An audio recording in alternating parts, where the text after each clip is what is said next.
Welcome to Cross Transformation. It's Mariam here, and in today's video, I'm going to talk about why do we communicate pain with ourselves. We tend to communicate pain with ourselves due to having repressed our feelings and emotions. Perhaps as a child, we have been told, stop crying, you should be more thankful, there is no reason for you to be sad.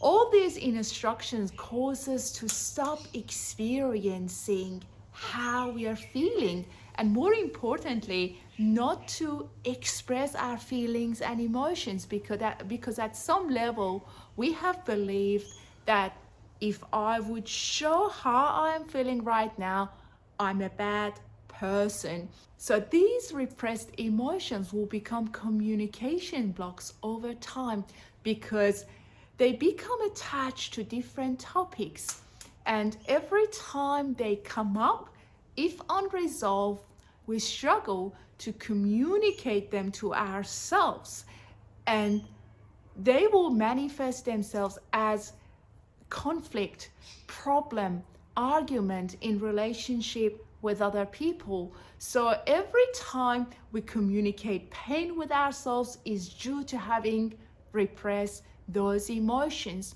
that are lower in nature or called negative emotions, such as anger, disappointment, frustration, sadness, and fear.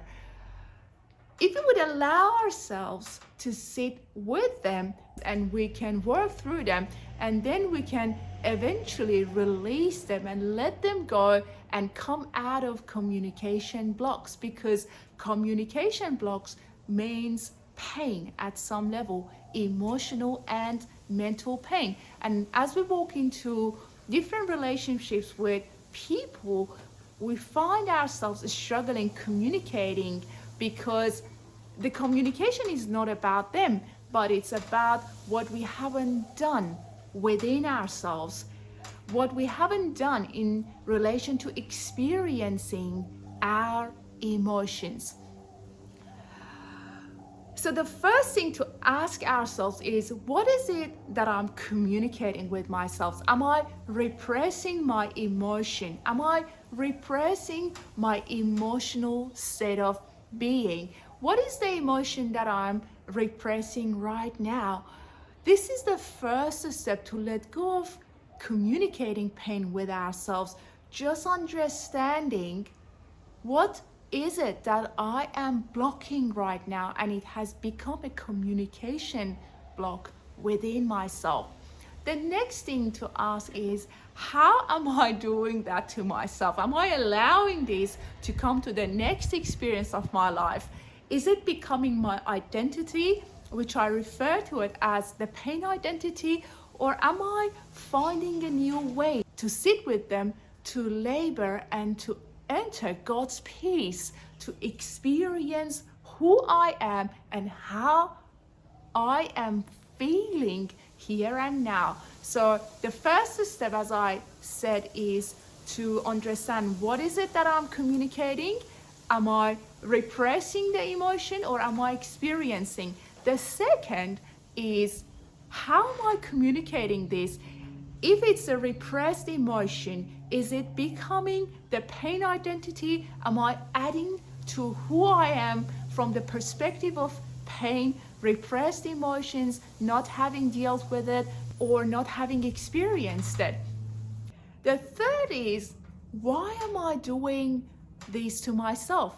If I'm communicating pain, if I'm communicating repressed emotions with myself, why do I keep doing that to myself?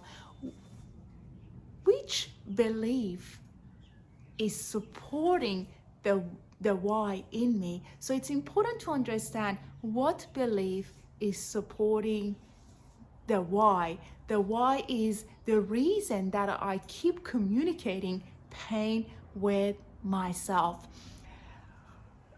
It could be a belief around the world is painful, or it could be a belief that we have centered ourselves in pain. We see ourselves from the perspective of pain. Maybe we have believed that I am the reason for someone else's pain. For example, we may have been told that we didn't intend to have you, it was a mistake that you were born, or whatever the belief is, the belief that supports I need to communicate pain with myself. So, understanding what I'm communicating with myself, how I am communicating this with myself, and why I am communicating it. Let's allow ourselves to experience a new life template. Our life template is shaped by our beliefs, our stories, and the more that we become aware of what we are communicating with ourselves, and if it's pain, and the more we are letting that go, we are allowing ourselves to be the wholeness that we are, to experience all the emotions that we were born to experience, and we learn to experience them, to come out of them, to decide that I can put a new emotional tag around a new subject and move forward with my life, with my Christ identity, not the pain identity. The more the life template will become of satisfaction, appreciation, unconditional love, happiness, passion, and joy. Let's communicate with joy. Let's communicate joy with ourselves. I hope that you enjoyed Cross Transformation. God bless you.